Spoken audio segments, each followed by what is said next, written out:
Good evening and welcome to tonight's Undaunted, bringing to the news on church stories. I am Oyin Okbala. Let's begin.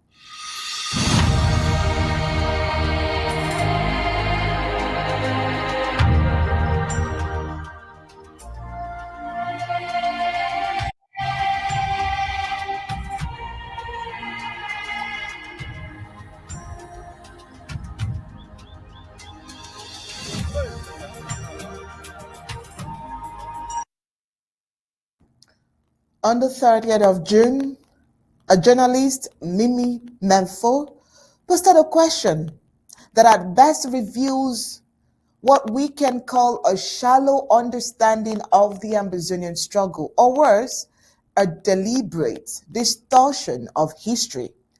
Well, she asked, why is it that Ghost Town, which began as a peaceful, non-violent form of civil disobedience, became marred by the very violence separatists sought to reject? Now, we are here to clear it, and so let's be clear. This question twists the truth. It ignores the root cause of the conflict itself. It flips the narrative. It subtly blames the oppressed for reacting to oppression while letting the real aggressors work free from scrutiny. Here's the truth Mimi Memfo refuses to say out loud.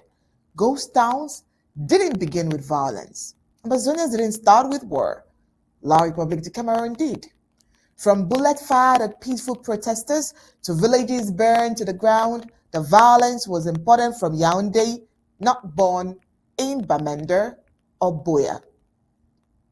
Yet time and again, Mimi chooses to spotlight Ambazonians' resistance while turning a blind eye to the crimes of the regime she serves. When soldiers massacre civilians, she goes silent. But when the oppressed dares to push back, she suddenly rediscovers her outrage. That's not journalism. That's propaganda in disguise. The good part is that Ambazonians see through the noise, they've lived through the truth, and no amount of media spin will erase the blood, the fire, or the reasons Ambazonians rose up in the first place. All these and more we'll tackle on tonight's Undaunted, but first, let's get the prime headlines.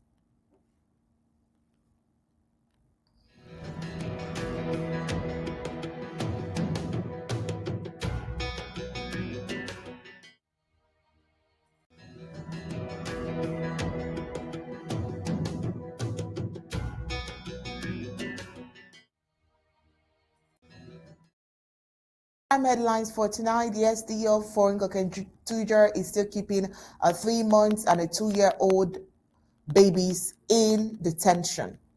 Also tonight, we take a look at Colonial Prime Minister's to lay foundation stone for Bamenda ultra-modern road. Colonial government Proxy media twists truth as Ambazonian war rages. Tonight, we take a look at Colonial government using driving school as political diversion amidst war and global progress. La République du Cameroon army protests in La République du Cameroon and is open to negotiation, but in Ambazonia, they respond with lethal force. On the African scene, ECOWAS expresses concern over political arrest and violence in Togo. Meanwhile, Rubio shuts down USAID moves all foreign assistance to State Department. That is on the global scene. Now let's get the news in full briefings.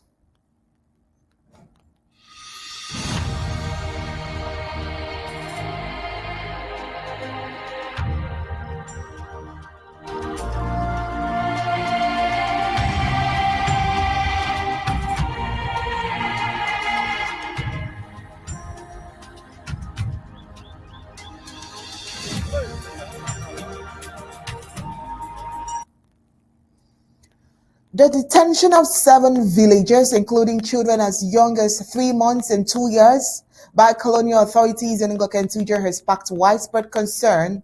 The detainees held for over a week are being used as leverage to secure the release of the Colonial Brigade commander of BBC arrested by the Ambazonian State Army. According to reports, the detainees are Madam Seraph, Julius Wayang, Joycelyn Ndum, and a mother. Jocelyn Ndum is a mother of a 3-year-old baby and 3 other family members. The Colonial SDO for Ngoketunjia Division, Henderson Kutong Konge, ordered their abduction, citing the need to secure the Colonial commander's release. This move has raised serious concerns about the use of civilians, especially children, in the war conflicts. The detention of children, some mere infants, is particularly disturbing. These children are innocent and should not be subjected to the harsh conditions of detention. Their safety and well-being are at risk, and their continued detention is a cause for great concern. And so the authorities are urged to take immediate action to release the detained children and their family members. The use of civilians as leverage in conflict is unacceptable and violates fundamental human rights. The colonial government must prioritize the safety and well-being of its citizens, especially children, and work towards a peaceful resolution to the conflict. The international and the whole world at large must also take note of this situation and call for immediate release of these detained children. For all we know, the world frowns at the use of children in conflict, and it is a serious violation of human rights and international law. It is our collective responsibility to protect the most vulnerable members of the society. Tonight on Undaunted, we have our regular in-house analyst, Barrister Mbeseha, and a guest tonight, Commander Elvis, joining us. Good evening, sirs. Barrister Mbeseha, how are you doing today? Great, and thank you for having us. Yeah, thank you. Good evening, Oye. Thanks for having us. Okay, I'm trying to check if the poll volume is from you, or can get a clearer sound as we proceed with tonight's conversation. Barrister Mbeseha. And so because someone was detained, children had to be detained as well. How do you see this report? Well, I think last 2 days ago, we analyzed this thing, and I came to the same conclusion that taking people hostage is not being detained, it's hostage taking. They are being held in hostage, which is illegal. Hostage taking is just illegal. You're not allowed to do that. But because I've already said that, let me go back again and try to analyze something. Who is ordering this hostage taking? Is somebody called an administrator, a khaki-wearing guy who calls himself Dio, appointed by presidential decree. A Dio is not an investigator of crimes. If these people who are being held commit any crimes, it is not within the powers of the Dio to investigate the offenses. No, it's an interstate council, which state council is imbued with authority and the tools to investigate crimes. In a true society, he has gendarmes available with him. He has police officers available with him. He has even secret agents who can infiltrate the community to find out what's going on. That is the authority supposed to investigate crime. And so this Mr. Dio has no power to hold people for anything's sake. But in Cameroon, they have something again, which is very unfortunate, called administrative detention, which he tried to do, but we detain you for so many weeks, renewable. What is administrative detention?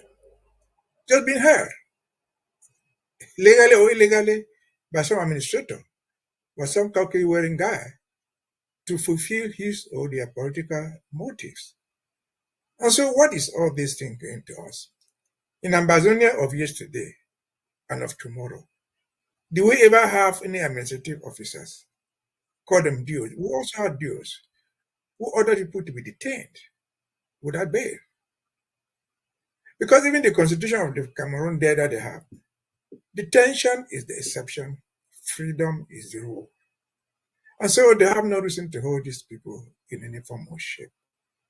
Again, one of the greatest misfortune that we ever faced was to get into this system where some people called duos, administrators, who have termed themselves chef de terre, have unlimited powers to do everything they want to do with you. They are illegal.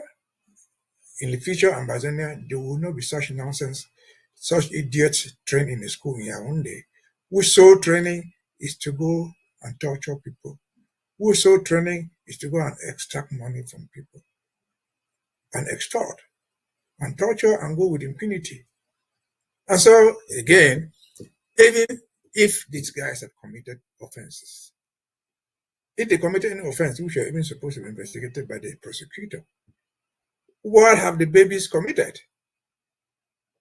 What offense did the babies commit that they're being hurt there? Nothing. And again, I said, abduction, hostage taking has become the order of the day. There's nothing that people will not do to enforce their illegal occupation, to impose their rule on us.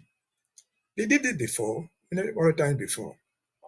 I always mention the typical example of Moja in Buya, who used guns to arrest women, abduct them, hold them hostage, so they might go and bring their former boyfriends, whom they suspect were fighting for Ambazonia. And so this is just wrong. It's nationally wrong. It's internationally condemnable. It's internationally punishable. And as I said before, it's only a question of time. These people are going to be held accountable. And Mr. Dio has said before, you are going to be held accountable as an individual. You're not going to invoke your presidential decree. You're not going to invoke your so-called administrative detention. You'll be held accountable under international law, which international law does not recognize what you are doing. And so, again, it's something very, very condemnable. It is condemned. It should never have happened to us, which is why we fight to get out of this jungle of justice and find ourselves. Over to you. Thank you so much, Barrister Mbeseha. Commander Elvis, before we get to the climax of the reason why you are here, we want you to join the conversation. We all know that worldwide, in other climes, it is extremely wrong. In fact, it is a crime to hold children in detention. There are juvenile prisons for teenagers, but definitely not babies of 2 months and 2 years. What would be your thought on this? Thank you very much for that great opportunity, Onye. And I want to start by also thanking Mbeseha for his great input. As you have rightly said, there is no reason why somebody should have toddlers in jail while allerging to actually go after people for who he is fighting against, right? The Ngoketunjia Ambazonian State Army has issued a very stern statement, and the fighters in Ngoketunjia all came together with one intent, and they sent a clear statement that it would be an eye for an eye and a tooth for a tooth until everybody goes blind. Under no circumstances would they allow La Republic and their terrorists to come into their villages and kidnap their civilians and go unpunished.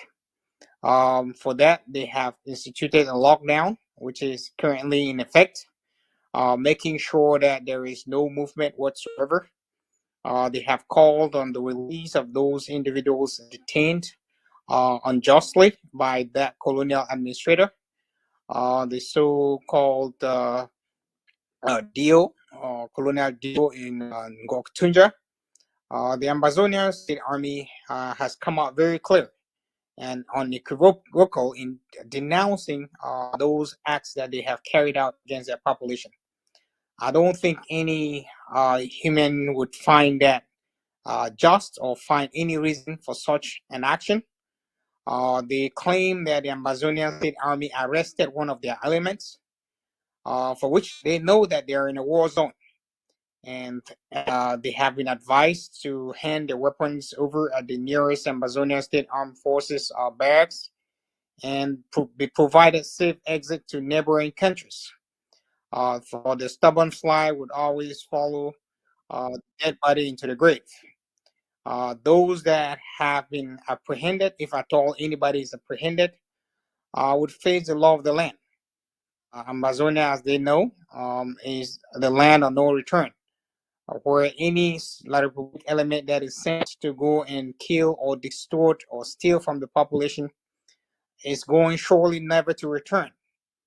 Whatever happened to the element is up to them to find out.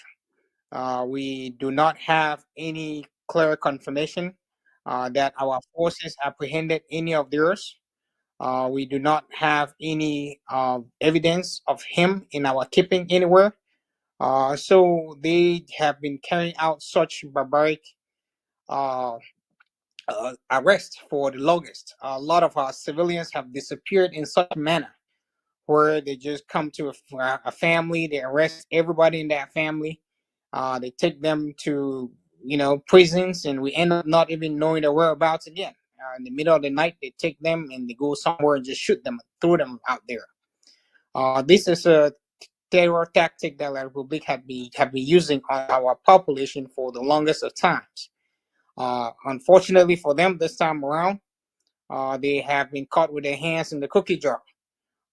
They have been discovered with families of not only just those two you mentioned. It's at least 7 individuals from one family that have been arrested. There is no evidence for why these people are being arrested. No just reason. Matter of fact, they are illegal in our land, and they have no reason to arrest anybody in our land. If somebody should be arresting, it should be us doing the arrest on them, because of the extortions that they're doing in our territory, which are unjust. So we continue to call on the great defenders of our land, call on our Ambazonian State Armed Forces nationwide to continue to mount fierce resistance against the occupier in all forms of their tactics that they would employ upon our population. Thank you, ABC, once more for sounding this alarm bell and taking the plight of our people to the international community. So we are not left abased. So we understand, our people understand what is actually happening in the ground, that this is not a one-time thing. Deals have been fond of acting with impunity, thinking that they have the yam and the knife. However, we in Amazonia would not condone to such actions. And that is why we are very grateful for ABC again for this exposure. And I yield.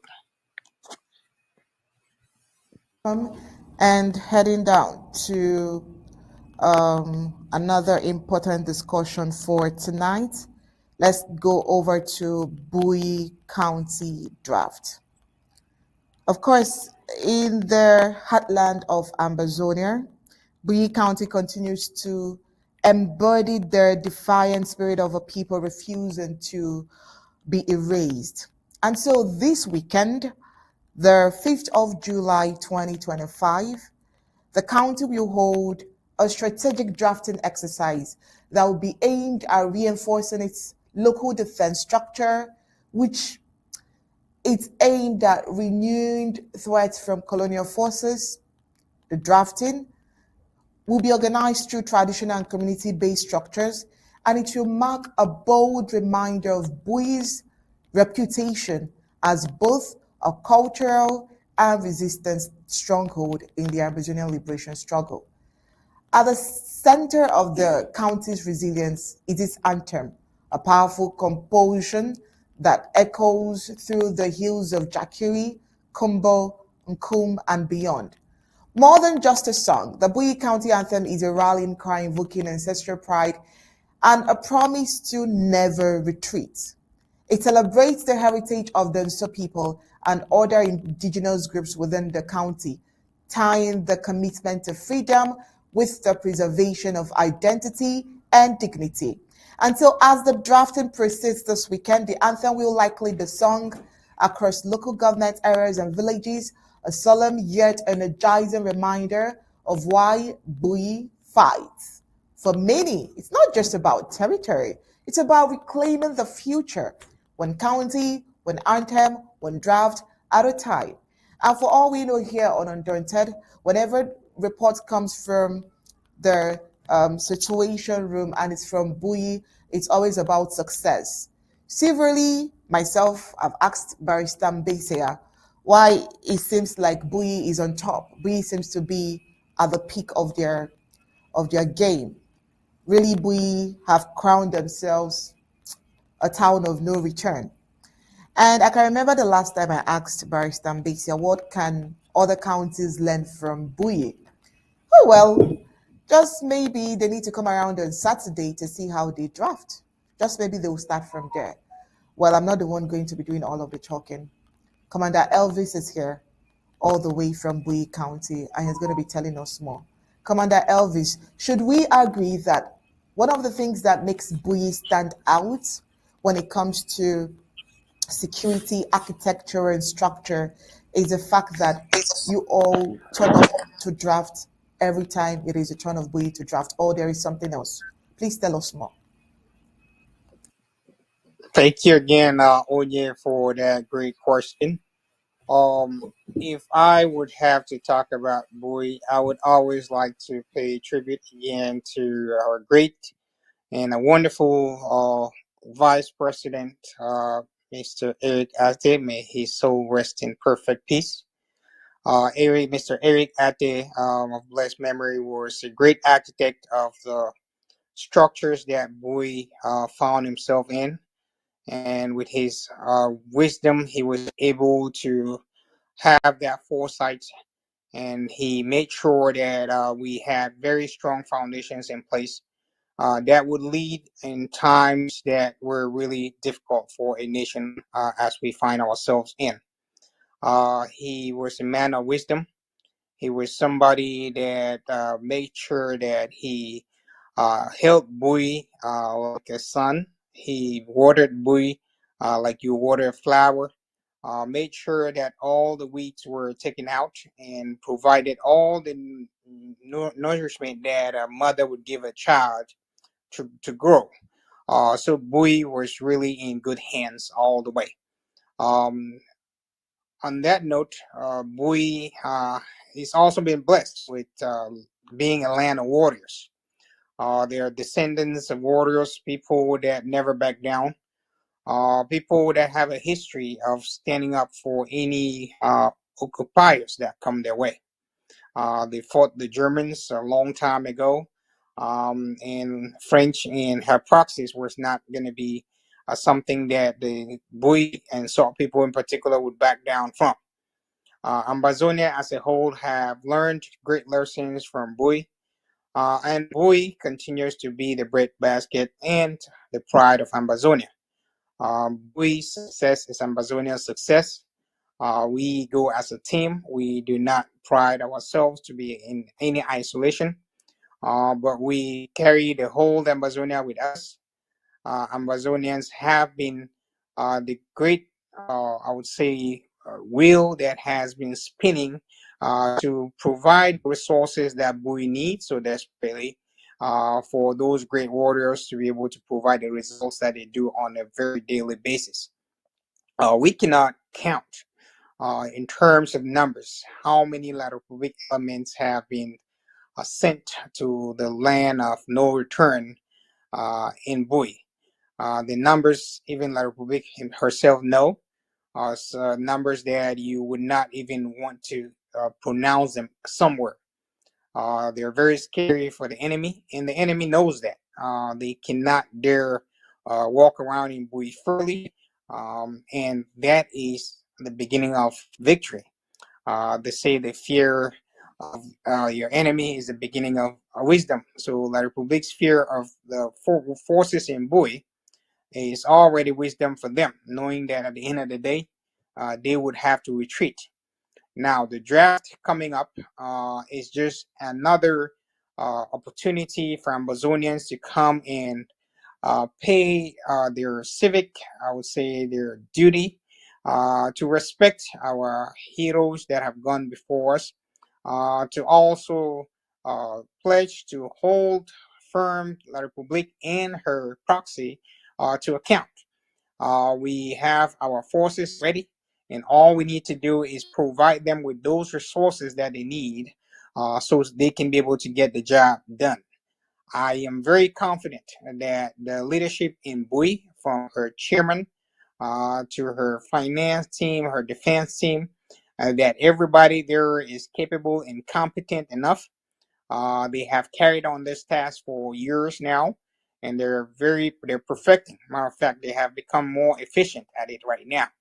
All the resources that Ambazonian people have provided Bui have been clearly accounted for. Their results are unquestionable. Their actions are clear, as you can always report on ABC. And there's no doubt that Bui delivers when provided with the resources. So it is an opportunity again for Ambazonians to once more rally and jump the struggle again from a different perspectives. There are times in the struggle when we walk, there are times when we run, and there are times when we speed. I think we have been walking for the past, and it's time for us to pick the pace. And who would be in a better place to keep us all on a pace than Bui? If provided the resources, Bui will keep the pace. We are very grateful, as we just saw the case with Fako County, which has also picked up the pace. And we're certain that as other counties would draft, that pace would be all across Amazonia.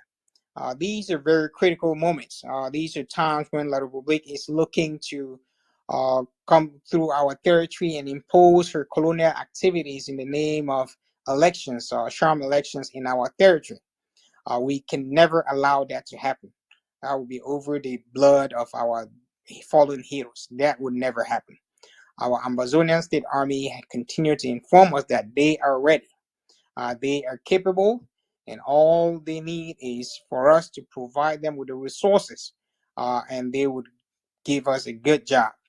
Again, Onye, the draft is something that I want to appreciate each and every supporter, friend, and well-wisher of Bowie County who has made Bowie what Bowie it is today. Bowie can only go higher with your support. We are calling on all friends and well wishers, all supporters for the sublime idea of freedom, all supporters for of Ambazonia to come on board. Bowie is a land for everybody. They would free Bowie, and the freedom of Bowie would start the freedom of Ambazonia as a whole. We at this point have to be able to hold territory in matter of fact control territory. And I believe that the first such territory, which is at almost 90% now under our control, is Bowie County. If we can apply just a little more pressure and strategically plan, 100% of Bowie will be under control, and we would use those forces in Bowie to move to the next county, and that is how we would overpower La Republique wherever they find themselves. So this draft is an opportunity for all Ambazonians once more to come together and to support Bowie like never before, support Ambazonia to achieve their goals in the shortest time possible. So thank you again for that opportunity, and over to you. Okay, so there are counties that when it's time for them to draft, you see very specific push and very strategic moves that they are making.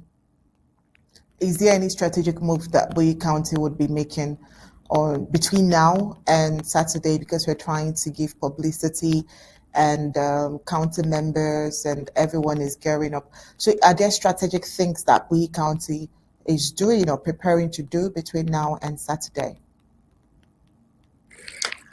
Well, strategically speaking, as a county, all we need to do is do what we all know: resource mobilization, mobilize our base, reach out to people, friends, make those phone calls. My appearance here is one of those rally calls, making sure that our message reaches out to the masses, that their support is needed.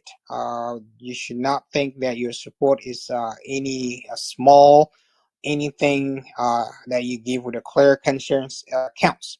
Our Amazonian State Army, not just the Army, but we do have a lot of displaced personnel that need your support. We have a lot of wounded personnel. We have a lot of refugees that all need your support.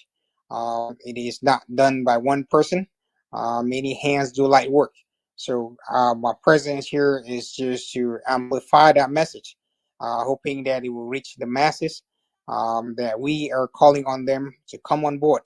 You don't have to wait until Saturday before you start paying your own share. Whatever you have, the Bowie County payment options or the National Treasurer payment options are readily available for you to donate. Put your name on there and put as your humanitarian assistance for Bowie County. Again, this is an opportunity to support not just Bowie but Ambazonia as a whole. Tomorrow would be another county, and Bowie and her friends and all supporters would also be part of supporting other counties to make sure that we lessen the burden of all the counties. So it is Bowie's time, and given the results that Bowie have been providing, we are calling on Ambazonians to show up and show that love and show that appreciation too for the great work that is being done by not just the county officials alone, but by all Ambazonian State Army in Bowie County and beyond. So thank you again. There's nothing strategic that we could do that is hidden. Our strategy here is basically to reach out and mobilize the people, mobilize the population, and solicit their support. And that is what we're doing. So thank you. All right. So before we let you off on this particular one, what time exactly is the draft starting on Saturday? What is the time when people are expected to join the Zoom? What time exactly? Yes, the time for the draft is exactly 8 p.m. Amber time. 8 p.m. Amber time, we would start with the draft. There's probably going to be other activities prior to that time, but we would like to start on time so that we can finish and reach out to everybody, and so everybody knows, what came out, what the outcome was due and timely considerations. We would like for Ambazonians to tune in, get on the Zoom on that day, and show your love for Bowie County. Show your love for the great Major General and their forces that have been doing an excellent job making Ambazonia proud. Let us encourage them. We are not there, most of us, and our support financially is what would only give them momentum. We know that events are coming up that need a lot of financial investment. We're thinking of the 1st of October already. These are days that we have to showcase our strength. And how can we do that without the great Bowie showing case of itself in a very strong and professional manner like always? And that always comes with the support of each and every one of us. So I'm calling on everybody to show up for Bowie County on Saturday at 8 p.m. Amber, and you would have lots of music. I'm pretty sure our chairman, Shay Yimbo, would have some fufu and kati kati ready for anybody that comes in. And I myself will be there present. So thank you all again, and looking forward for that wonderful draft come Saturday. Over to you, Anya. Commander Elvis, Barrister Mbeseha, you're a supporter of everything good. We want to join your words to that of Commander Elvis to plead with all Ambazonians to support and join Bowie County on Saturday, June 5th by 8 p.m. Amber time. Yes, I will join my word just to polish or to add to what you said, because I think you said almost everything. But because I'm elder, I can bring some elderly knowledge to make the thing look better, to make the pudding better to eat. Bowie has said, Bowie is a place of no return when you go there. There are people who fight and fight. They fight morally, and they have the history for that. And so if you look back at Bowie, what they call Bowie today, they didn't start fighting today. When in 2017, I think, we were told them that, look, The Bui, he drew the line, say, oh, I've crossed. I'm a son of Bui. I've crossed the line. Cross and see me here. That was a rare challenge. They did not dare to cross. Wiba is still alive, and Bui is still standing. But Wiba was just reminding them of what Bui was. For those of us who know a bit of history, we remember great people like B.N. Fonglong. Fonglong was the son of Bui. He was in Fumba in 1961.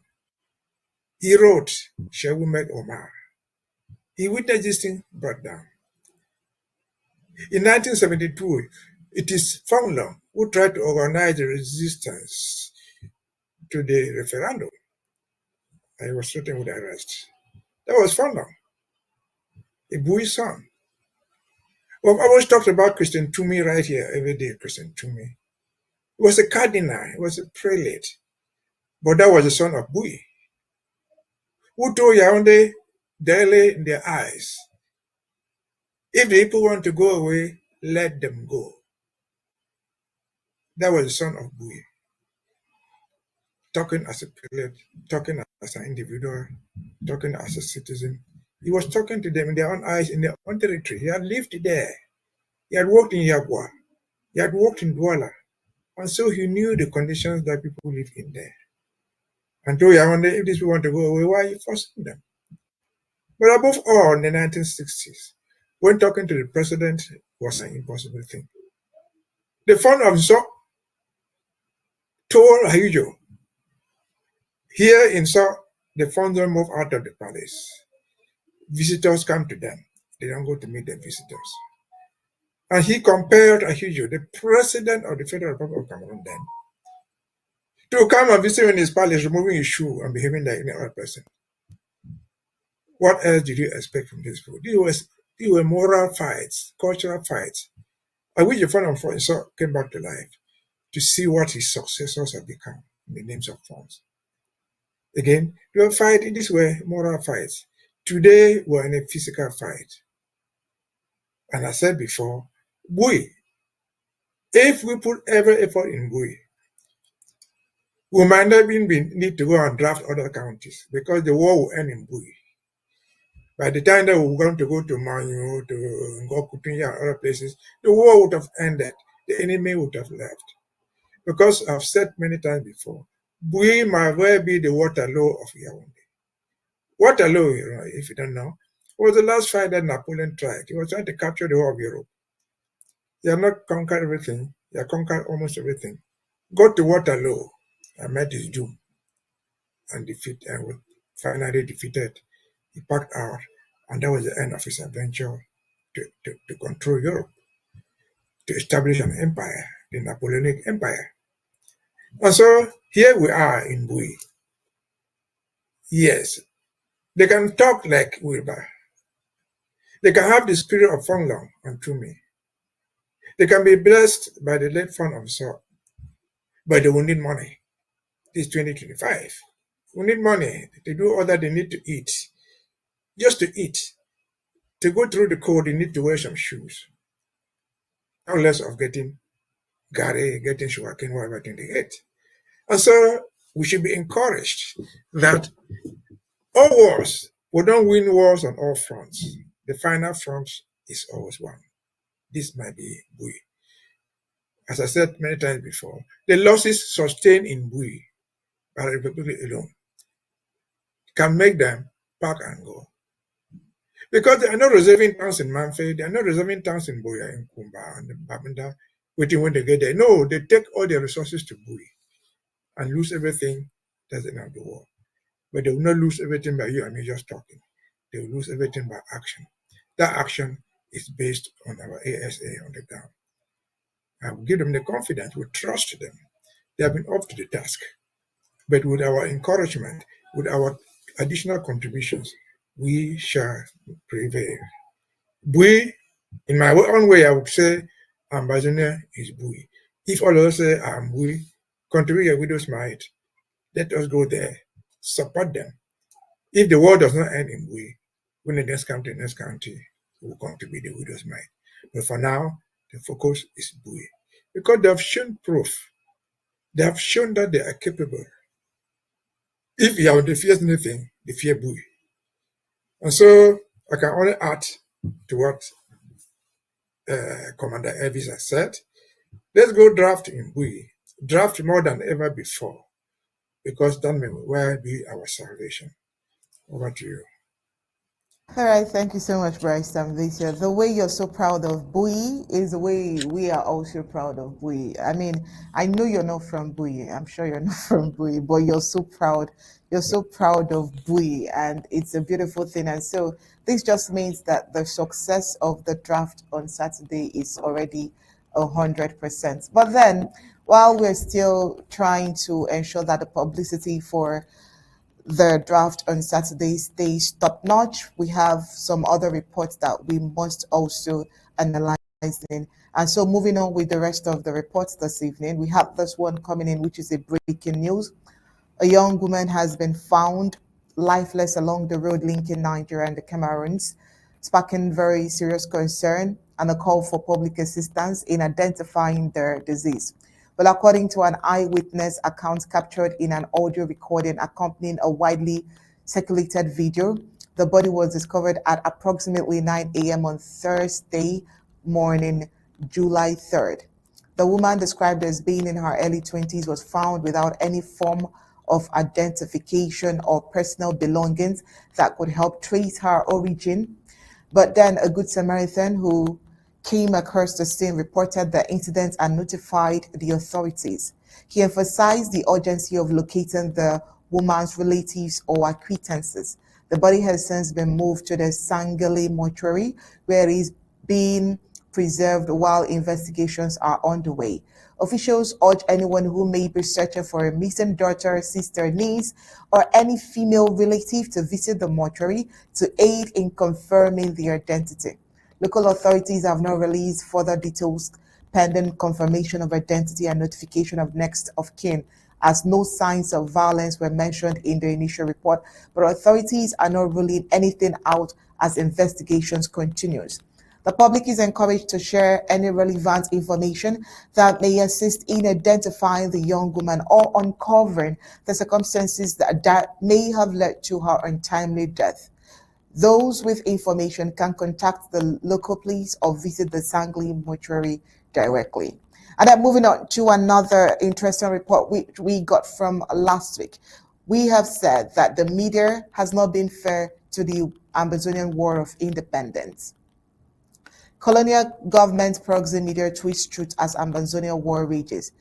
Accusations of deliberate distortions plague neighboring La Republic de Cameroon state-aligned media outlets, with critics pointing to a pervasive pattern of twisted narratives regarding the brutal Ambazonian war. Mimi Mefo Info, Cameroon's new agency of Unfo Hansen, and several other outlets are widely perceived as mere extensions of the colonial governments actively manipulating public understanding to shield the regime from accountability.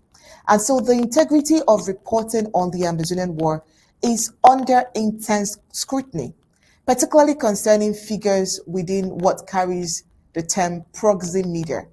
Questions have surfaced directly addressing the professional ethics of journalists, including Mimi Mefo Info, those reporting on the colonial military's engagement, such as soldiers captured on the battlefield being termed as kidnappings. It draws condemnation for its perceived bias. And so this deliberate manipulation extends to the very origins of the war. A common assertion from those platforms is that ghost towns, a form of civil disobedience, were marred by violence initiated by the Ambazonian State Army. This narrative, however, directly contradicts documented realities. Of course, we've reported here severally when Ambazonians take the days off to either play sports or go to the farms or do something fun. Ghost Town, which we know began in January 2017, it has been peaceful, non-violent protests by teachers and lawyers, a silent outcry against justice. It was La Republic de Cameroon army that escalated this peaceful resistance into full-blown war, responding with bullets, beating, mass arrest, and an internet blackout.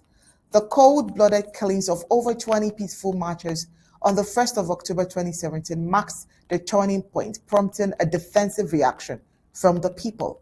So even today, the core principle of Ghost Town remains peaceful, civil disobedience. The violence observed is largely a consequence of repression, you would agree with me. Colonial soldiers forcibly opening businesses, fighters enforcing lockdowns, and the circle of revenge born from state-imposed injustice. This does not invalidate the underlying protest. It reflects a populace driven to anger and reaction by oppression. As one commentator we saw online puts it, says, character begets character. When you burn people's homes, don't expect them to hand you flowers in exchange. The pattern of reporting from those media outlets consistently favors the colonial government's narrative. When La Republic de Cameroon's Rapid Intervention Battalion burns down villages, silence often prevails. Yet, when Ambazonian fighters retaliate, dramatic headlines appear. Colonial gendarmes extorting and killing civilians often get unmentioned, while civilian resistance is met with feigned shock. This, to critics, is not journalism, but an unequivocal damage control for a regime widely seen as collapsing. The Amazonian people assert they are not Cameroonians or Cameroonese, nor are they afraid to speak the truth, refusing to compromise their freedom for superphysical gains. They remember the systematic dismantling of their institutions. Talk about Tico, talk about Bafo, talk about Manfe Airport shutdown, banks looted, elected leaders forcibly removed, villagers burned, children killed. No amount of narrative twisting can erase these atrocities. For these media outlets, the demand remains clear. Confront the core issues. Ask why the Federation was destroyed. Demand to know who ordered the burning of Ambazonian villages. Inquire why the colonial government responds to silence with bullets. Until then, any pretense of objective reporting is seen as an insult to a people who remain unfooled, unweakened, and resolutely unwilling to be silenced. Because for all they know, they want to free Ambazonia. Barrister Mbeseha, last week, we dealt with a part of Mimi Menfo trying to contradict President Sako. There was actually a communique from Dr. Martin Mungwa addressing that squarely, giving reasons why what Mimi Menfo thinks about President Sako is so is irrelevant at the moment. This time around, it is herself and Mfo Hansen projecting that the ghost town, which we report here as peaceful, as we just reported on Monday, we're together in the news where we analyze how people are respecting it and how people do other things to keep body and soul together on that day because they've accepted it. But here we are, they've pushed it down on Ambazonians that it's a day marred by violence. Still from Mimi Menfo. What would your thought be on this? Well, I think Dr. Martin Mungwa adequately addressed Mimi Menfo. And on what we said before, Mimi Menfo is somebody seeking relevance. She's not doing it ignorantly. No, she just wants relevance. She's not making a mistake. She's just lying. For me, she's just lying because she wants to get popularity on social media and get paid by YouTube or Facebook or whatever media she's using. And so these are dishonest people. But Mimi Menfo is a private individual. And so I think what Dr. Mungwa said about her is sufficiently enough to address her. If she was thinking that we didn't know where what is going on. And if you permit me, this will take me to another segment, to another element of this official version. These poor population supposed lie for specific reasons. They want popularity, they want the market, and so on and so forth. But I was privileged to watch a segment where they were interviewing Madame Regina Mundi. We all know Madame Regina Mundi, who was supposed to have been captured, a senator from Bamenda, captured by Choayaba and his team, and subsequently released.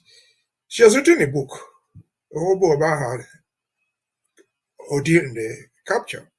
That's not my problem.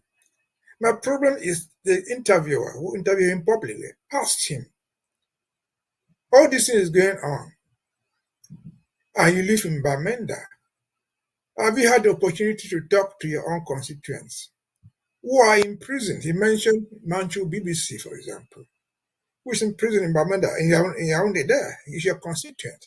Have you talked to him? Sisi Ayoktabe? He said, no, I've not talked to them. Oh, they're just wrong. I've not talked to them.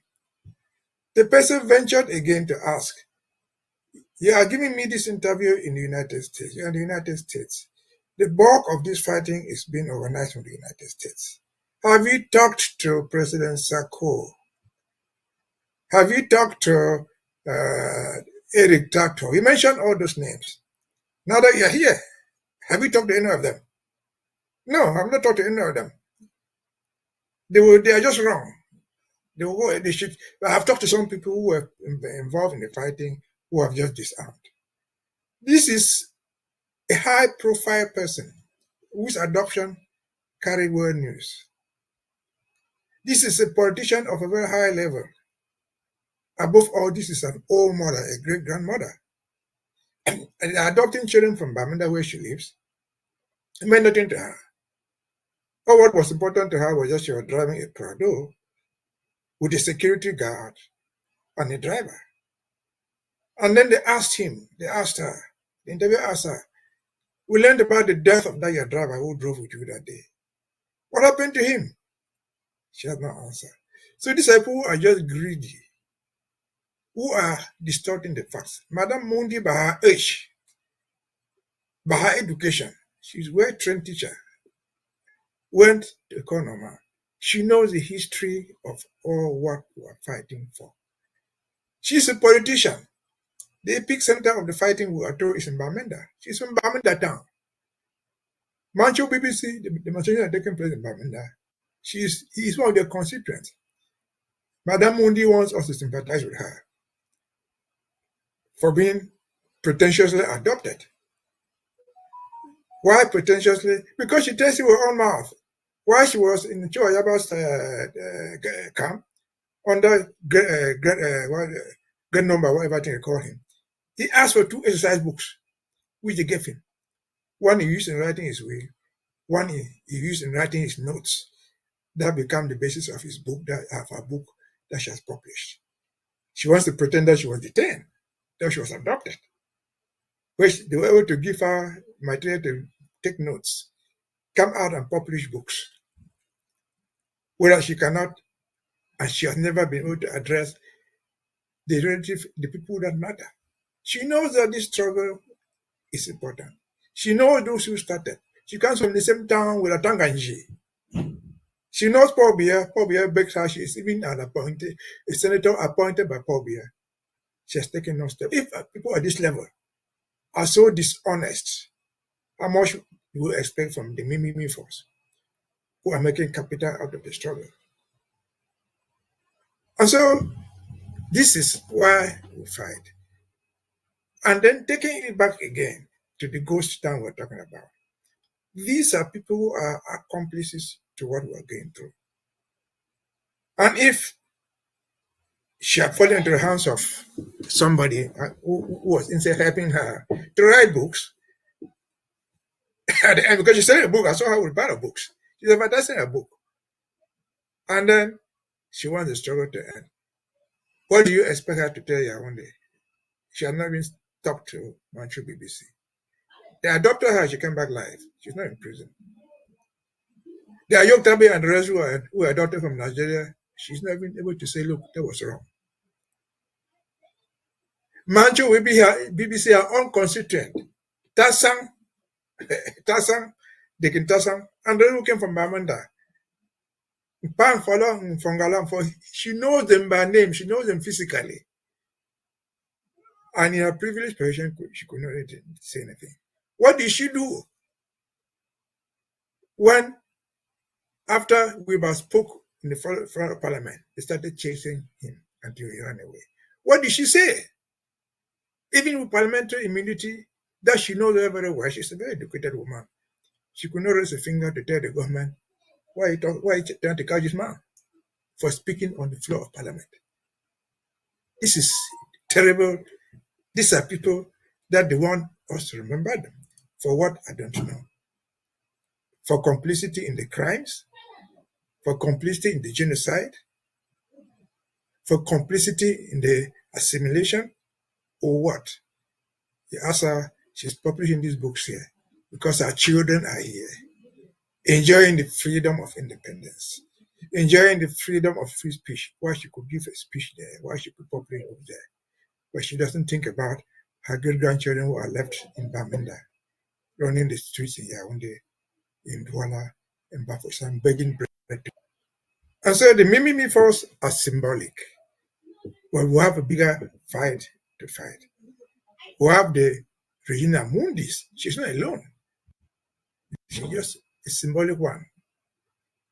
And so again, Mimimi for we have told her and those who do like her that we are not going to be used as a toy for making money. We'll correct them. We'll tell our own story, which is what Dr. Martin Mungwa did, which is what we've been insisting. We'll correct what they say. We are simply victims. We are just victims.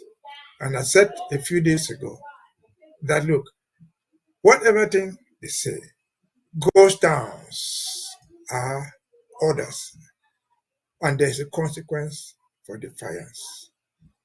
People who defy these things and get punished for whatever thing or suffer the consequences, they are just being used by the administration. Is it not the very administration that goes down, locking people's doors, double locks because they locked and goes down? But how do they even go locking it? They come there in armored cars, in protected gear, because they themselves are afraid of doing it.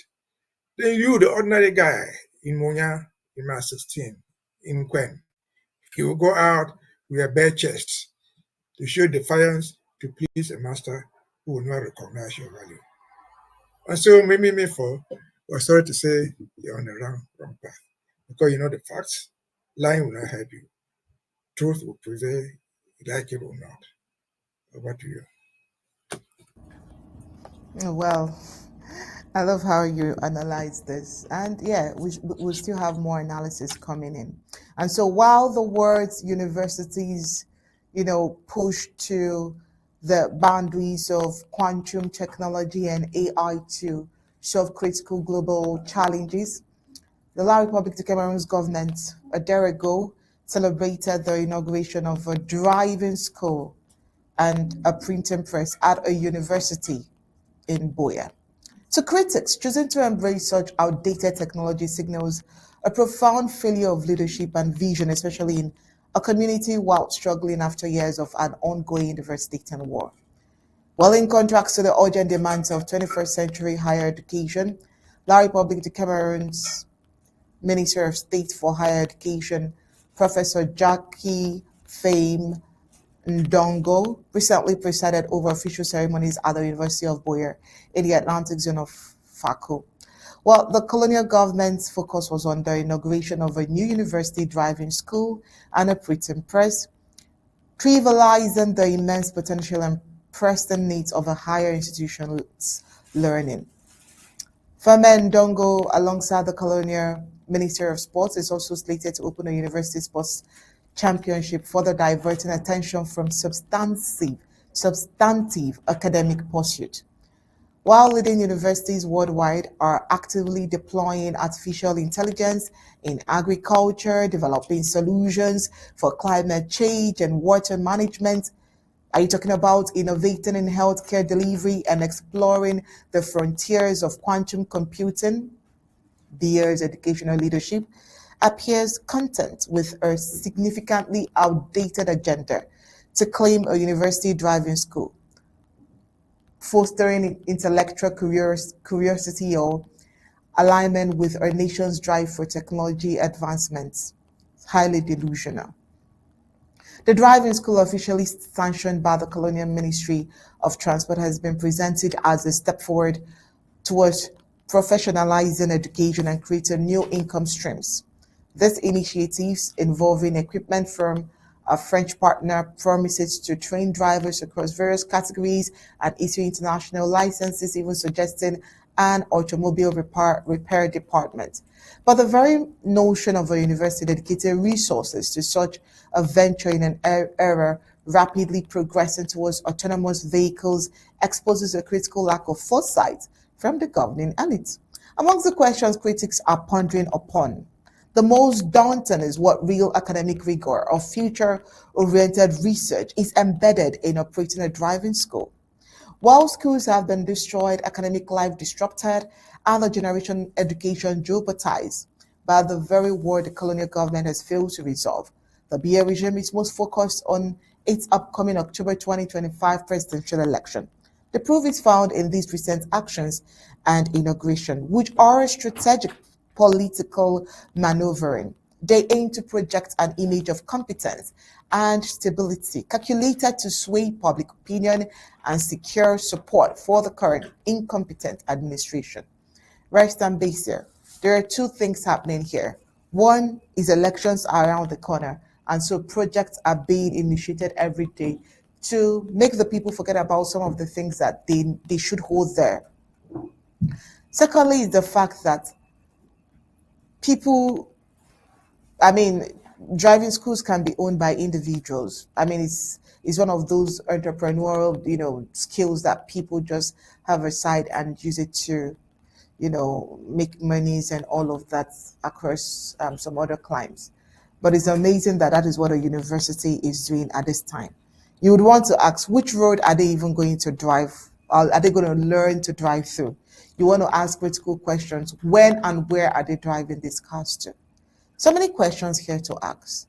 But then, one thing that we are sure here on Undaunted is the fact that all of this is geared towards the elections that is coming up. I'm sure you could trace the dots and you definitely agree with me. Well, that's one of the, in fact, everything is possible in Cameroon. Just anything and everything is possible. Because we live in the most developed parts of the world, in the United States and Europe. We have not seen any university training people how to drive cars. And then talk about driving schools.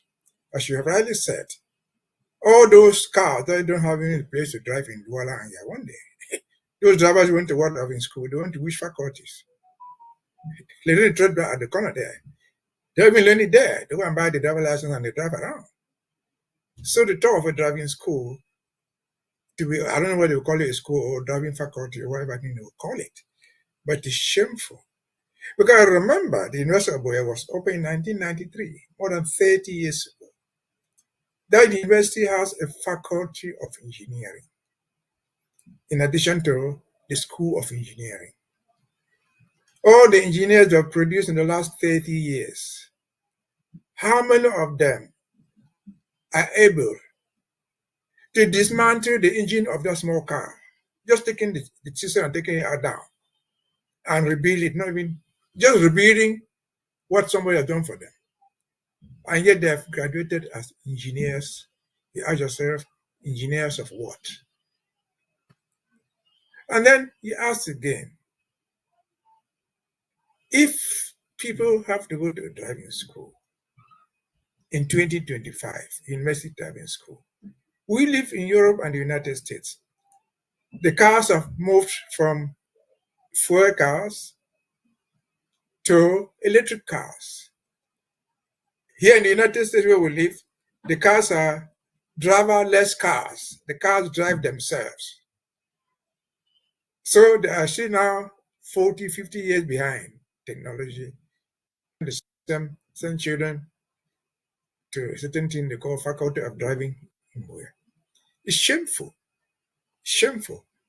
Because the University of Boya was created the same year with the University of Douala and the University of Cham and a few others.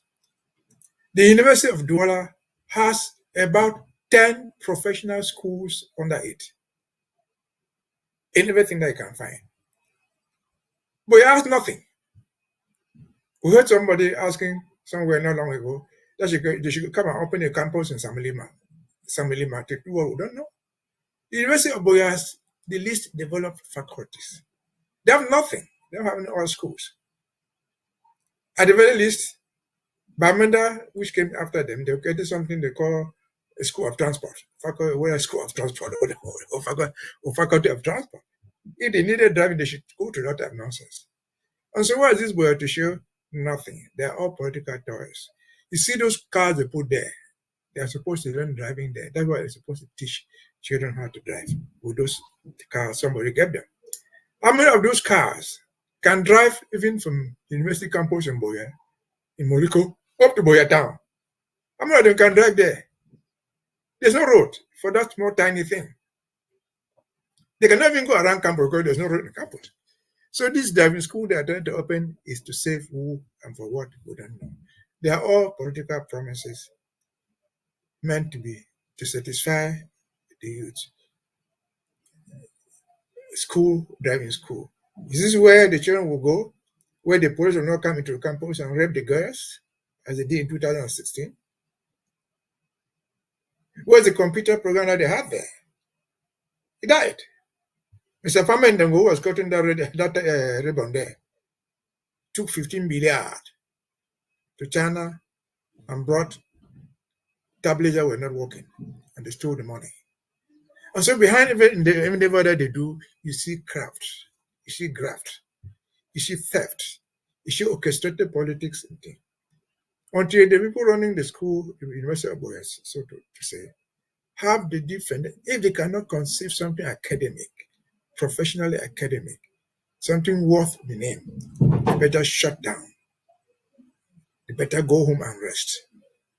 The whole idea why people fought for the University of Boya in the 1980s, until it was created in 1993, was to develop people worthy of the sword, not to bring imposters as professors, or whatever you call it, and put them there who earn no money.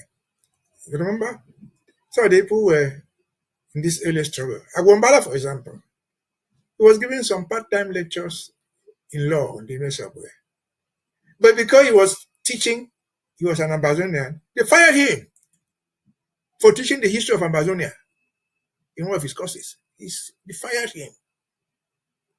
And so a university without the freedom to learn, without the freedom to teach what is necessary, is not a university. It's a political place. And Cameroon is not tired of those things. They create universities, some of which have no meaning. One of which, for example, I would prefer you to mention. There's one here only there. They call the University of the CPDM. Headed by who? Headed by Ngole. Ngole is a professor. They create a school for the CPDM to train CPDM militants. They appoint Ngole with his rank of professor. He sits there. He's paid on taxpayers' money to run a party school. What else can merit punishment? What else can merit criminal prosecution than this? And for that, position the whole. You find out of them. Elections are coming. Ngole is gone on foot. He could be managing by where he comes from, begging the people to kill Amber boys. He's carrying even a caterpillar on his head. He was pretending they are digging the road. So they might vote CPDM. This is stupidity. This is the heart, the pinnacle of assimilation, intellectually and mentally. Over to you. Well, Barrister Mbeseha, that's not all. Also, Joseph Dion Ngute, La République de Cameroon's Colonial PM, is set to visit the Midland zone of Ambazonia. Now, this visit, his third since assuming office in 2019 and first since October 6, 2021, comes as the colonial government claims to launch construction on a new urban road project in Bamenda tomorrow. Now, this coincides with the 7th Steering Committee meeting of the PPRD. While official narratives claim the zone is negotiating the bend to economic recovery, these infrequent appearances, after years of unjustified absence, is widely seen just as it's not seen as a genuine commitment, but as a strategically timed maneuver to pacify discontent, and burnish their government's image, particularly ahead of anticipated national political contests. And so our report this evening on this Dion Ngute's move is to examine superphysical gestures against a backdrop of enduring suffering.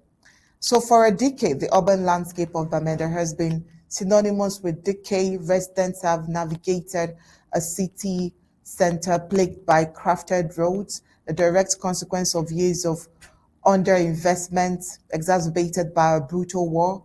Colonial Prime Minister Joseph Dion Ngute is set to arrive, not with a comprehensive plan for peace, but to ceremonially break ground on a mere 6.5-kilometer urban bypass.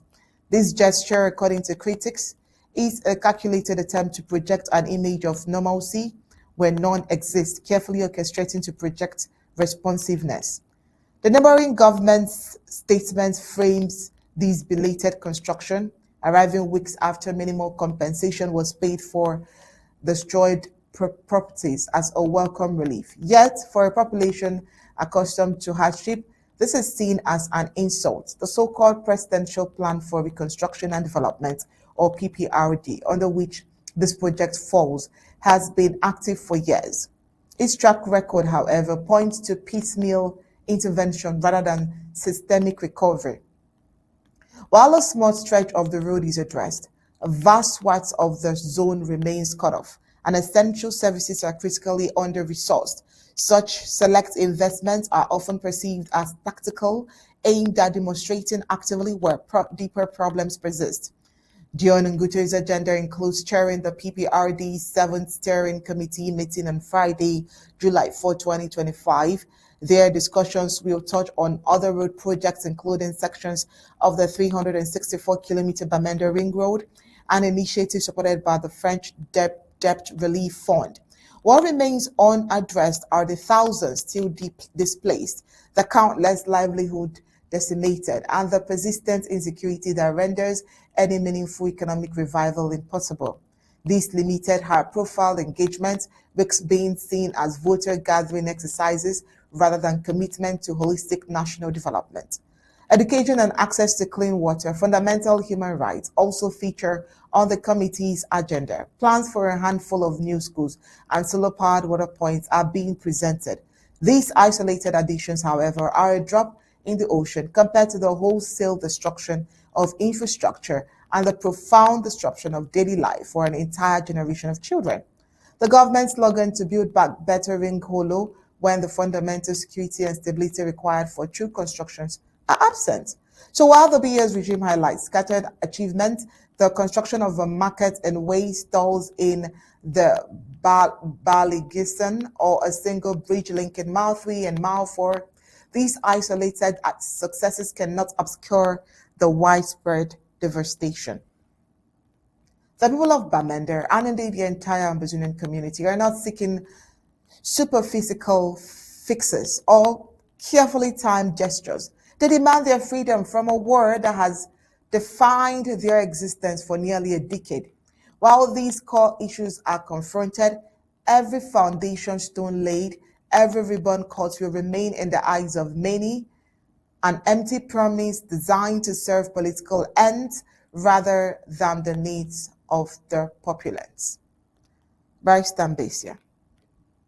Dion Ngute is on the move, promising road fix, just a few months to election.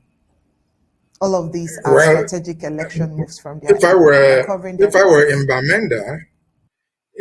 Bamenda, I would welcome Mr. Dion Ngute. I will make a placard. That placard, as big as a wall, will read, "Welcome to Bamenda, Mr. Dion Ngute," and I put in quotes, "It is time for us to reclaim our independence." These words came out of Dion Ngute's mouth in 2019. We are still reclaiming the independence. And so he promises that he does. He has met, I think it was in Boya not too long ago, but he's going to Bamenda now. Or are within the context of an election campaign. When he came to Kumba, what did he do? What did he do? They danced for him. He promised they were going to put a gas station in Kumba. But there was not even perhaps security to go to Kumba. I put the stay between his two legs and ran back to Yaoundé. Then he comes to Bamenda again with this story of inter-urban road. He really? Who Bamenda believes these type of fictional stories? If they were able to work in the inter-urban roads, anywhere in Cameroon, will Yaoundé not be their priority? Will Douala not be their priority? All of us see, those who live there say they can stand on one spot in Douala for hours. You can't move because there's no road to move on. And somebody in his or normal senses would think that Yaoundé will leave that and go to be on the urban road of 6 kilometers or whatever they call it. That is 2-3 miles in Bamenda. And they will deploy the prime minister to go there and launch such fictional projects. They're just lying. They're just lying. On a higher note, in Cameroon, whose promise is more valuable than the other? Is it what Ngoketunjia says or what France says? Putting the two side by side, I will rely more on what the French say because they are a satellite of the French government. And based on that, Ngoketunjia is going there now. The French ambassador had been to Bamenda just 6 months ago. That's why he had been there twice. Promising what? Promising development, reconstruction. That includes those roads that Ngoketunjia is going to launch now. Promising how many billion that they will use to construct the roads. The time has passed. Not even a 5 meter has been constructed.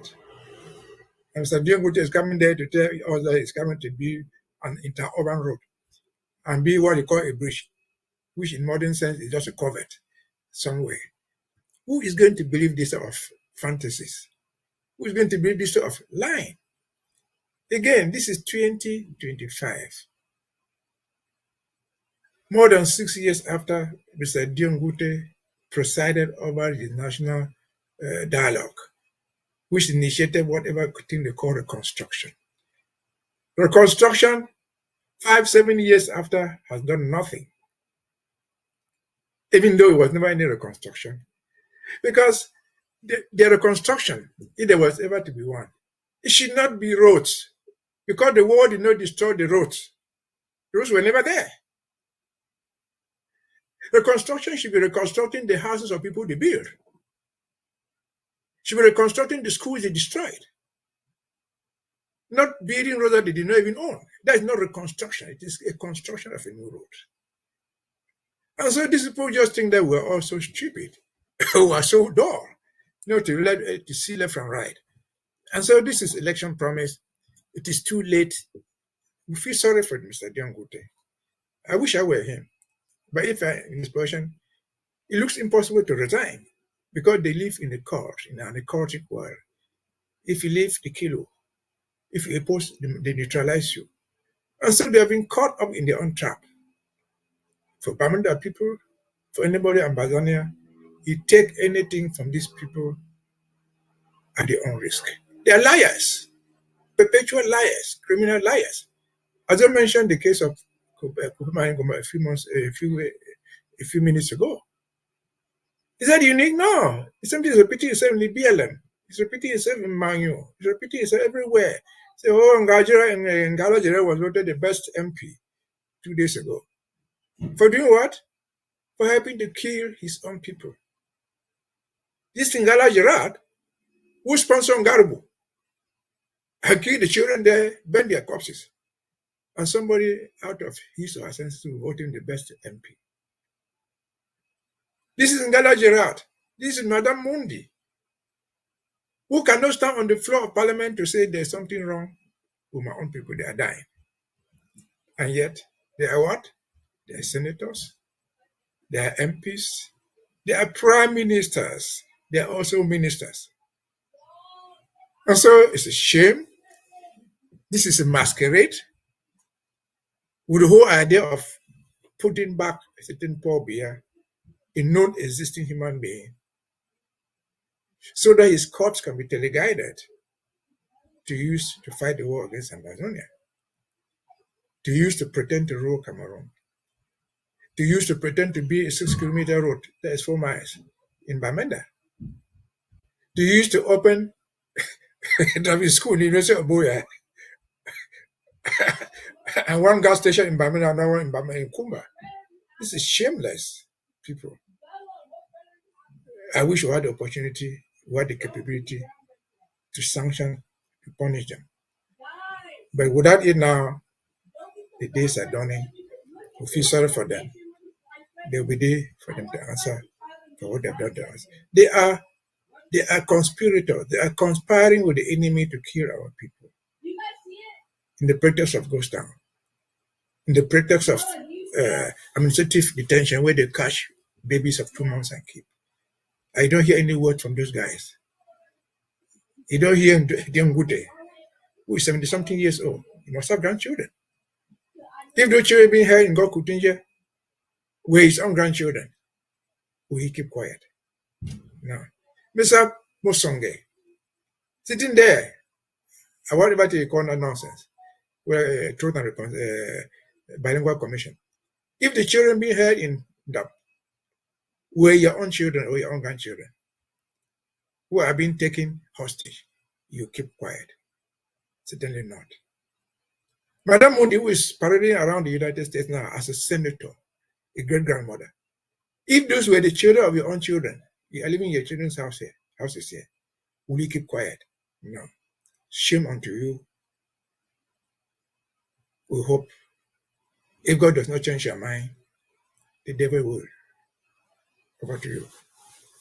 Barrister Mbeseha, the very last report from the home front, of course, the La République de Cameroon's army is a contrast to their responses to protest in La République de Cameroon versus Ambazonian. Well, it's been very glaring, and it's an example of the systemic discrimination and oppression faced by Ambazonians.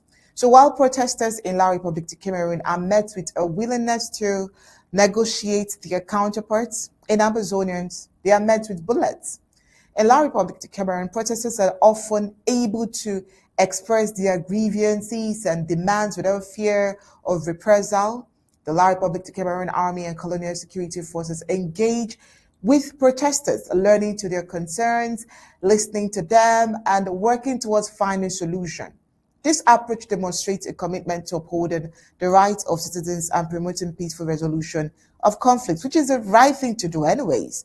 However, in Ambazonia, the story is starkly different. When Ambazonians take to the streets to express their grievances, they are met with brutal force. The La République de Cameroon Army and Colonial security forces have a history of shooting at protesters, killing and injuring many. This approach is a clear indication of the La République de Cameroon's government's disregard for the lives and rights of Ambazonians. So the difference in treatment is not accidental. It is a deliberate policy of oppression and marginalization. The La République de Cameroon government has consistently demonstrated its willingness to use force to suppress dissent in Ambazonia, while allowing protests in La République de Cameroon to proceed with relative peace. This selective approach to protest is a clear indication of La République de Cameroon government's bias against Ambazonians. And so it shows the need for international attention and pressure to bring an end to the human rights abuses and oppression faced by Ambazonians. The world must take a stand and demand that La République de Cameroon's government treat all its citizens with dignity and respect, regardless of their region or background. The people of Ambazonia will not be silenced by the La République de Cameroon's brutal tactics. They will continue to demand their rights and freedoms, and it is up to the international community to support the struggle or allow Ambazonians to take their war by the horn. Barrister Mbeseha, you see the video there. You can see the military cooperating. Yeah, that's the word. You can see them cooperating. You can see them following the line. You can see them allowing them to express their civic responsibility, which is what it's supposed to be. While in Ambazonia, you're not even allowed to protest. This is highly sad. Well, we're not allowed to protest because we're not part of them. Because we don't need to protest anything there, because we don't expect anything from them. It's like asking us to protest because something is going wrong in Nigeria. For them, we could do that in the United States. After all, we're protesting about what is happening to Palestine. We're protesting about what is happening in Ukraine. They don't understand that. But the reason why we must fight is, this is a great example. One country, well, one Cameroon by their own measures, by their own definition, and two standards of law enforcement. No Ambazonian will do that. Anywhere in Ambazonian, they will shoot you. If they don't shoot you by day, they identify for you, and they will come for you in the night, and you disappear without any questions asked. Where was Wazizi? What road was Wazizi blocking? They took him away, and they told us he is dead. Where's his dead body? Nobody knows. Who killed him and for what? No explanation. Because in the Ambazonian who show signs of resistance, even just expressing something orally, writing something differently, you are a target for death. You are a target for elimination. And so, only that people know that whoever disagrees with them, foreigners and their own citizens, is an enemy. Now, we live in a global world where I can sit here, we have been using this forum here to talk about Israel, to talk about Ukraine, to talk about South Africa, and nobody harasses us. If in Cameroon, the so-called Cameroon, in Boya, in Bamenda, in Kumba, in Dab, you cannot even talk about something wrong going on in Yaoundé. Talk less of even talking about, if you go to Bamenda now, or to Ngoketunjia, that is in Dab, and say that the Jew has adopted this woman, they are hostages, they will kill you. They will just kill you, they will eliminate you. You take into another custody, immediately detention, 6 months, they will never try you, they will never release you. And so that's the reason for which we fight.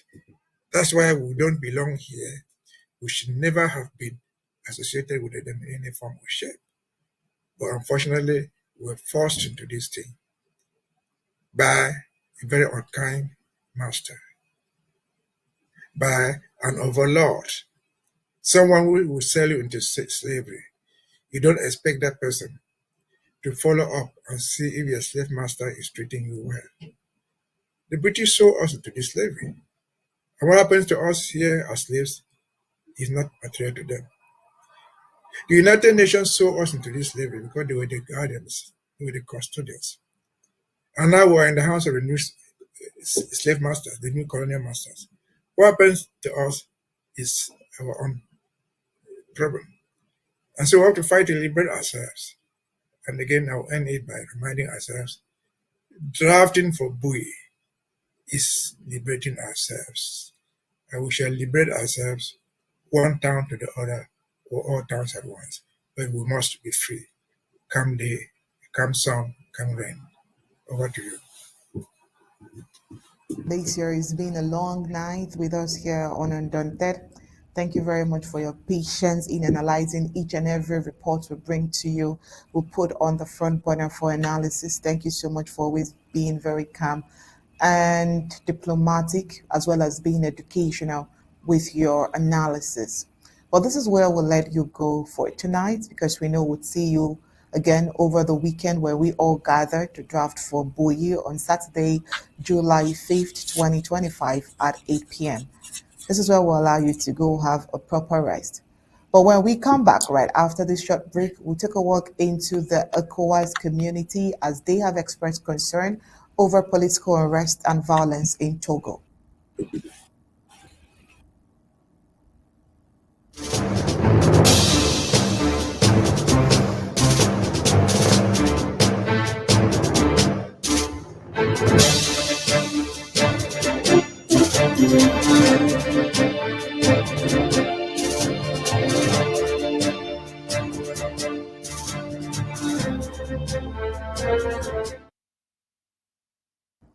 The Economic Community of West African States, ECOWAS Commission, has formally expressed its concern regarding the escalating political tensions and recent violence in the Republic of Togo. In a statement issued on the evening of the 1st of July via its official account on the social media platform, formerly Twitter, now X, the regional body broke its earlier silence on the matter and addressed the deteriorating situation. The Commission's statement came in response to a wave of anti-government protests that swept across the country from 26 to 28 June.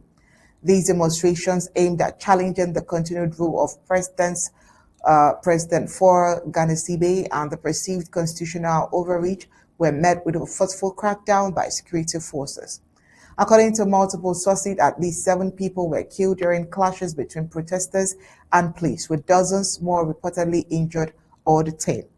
The protesters were sparked by mounting frustration over recent constitutional reform, which critics claim are designed to prolong President Ghanissibe's hold on power. Ghanissibe has been in office since 2005 following the death of his father, Ghanissibe Eyadema, who ruled Togo for 38 years. The recent unrest marks one of the most serious challenges to his administration in recent years. In its press release issued in both English and French, ECOWAS reiterated their commitment to demonstrate principles, the rule of law, and respect for human rights within the region. The Commission called for restraint on all sides and urged the Togolese authorities to ensure the protection of civil liberties, including the rights to peaceful protest and freedom of expression.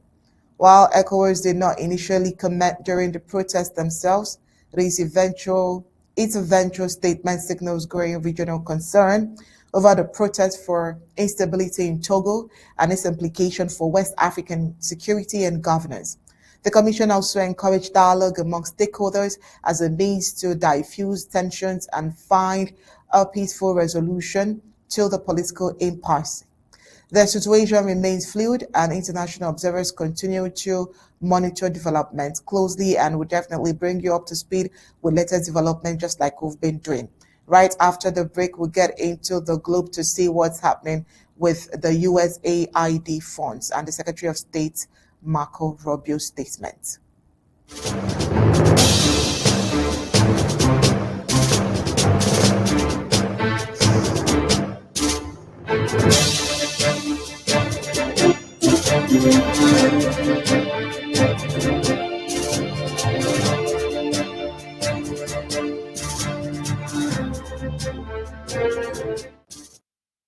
Secretary of State Marco Rubio on Tuesday announced the official termination of the United States Agency for International Development, USAID, marking a historic overhaul of U.S. foreign aid strategy under President Donald Trump's administration. Beginning July 1st, the U.S. State Department will assume full control over all remaining foreign assistance programs, especially ending the USAID's 6-decade role as the federal government's primary foreign aid agency. This era of government sanctions inefficiency has officially come to an end, Rubio said in a statement. Under the Trump administration, we will finally have a foreign funding mission that prioritizes our national interest. Rubio accused USAID of failing to meet its objectives since the end of the COVID war and of fueling what he called a globe-spanning NGO industrial complex. As part of what the administration calls the Government Efficiency Initiative, more than 5,200 foreign aid programs have been cut. The remaining programs, those that align with administrative policies, will be administered solely through the State Department. With what Rubio described as greater accountability, strategy, and efficiency. Rubio said the decision was made after a comprehensive review of long-term development spending, with an eye towards measurable results and alignment with American geopolitical interests. The move has drawn sharp criticism from Democrats and international development groups who warn the closure could destabilize vulnerable regions and unravel years of U.S. soft-power investments. Senator Chris Coons, a frequent defender of foreign aid, called the decision short-sighted and dangerous, warning that upward cuts could weaken American influence and endanger lives abroad. USAID, created in 1961 by President John F. Kennedy, has played a central role in the global development efforts, including HIV and AIDS relief, disaster response, and democracy promotion. Critics of Trump's administration say sidelining the agency is part of a broader retreat from Americans' international commitments. In a related move, Rubio also announced new visa restrictions targeting the family members of the fentanyl traffickers, calling the sanctions necessary to deter and dismantle networks responsible for the deadly drug crisis in the US. The elimination of USAID shows President Trump's broader reorientation of US foreign policy towards what he calls a more transactional and interest-based approach. According to administration officials, the changes are aimed at ensuring that every dollar spent abroad yields clear and concrete benefits for American citizens. White House Chief of Staff Mark Meadows defended the decision on Tuesday, saying that the realignment makes foreign aid more strategic, more focused, and finally accountable. The State Department is expected to release further details on how existing aid program will be evaluated, restructured, or replaced in the coming weeks. Well, with that, would end tonight's Undaunted. But before we go, let's take a look at the major stories for tonight.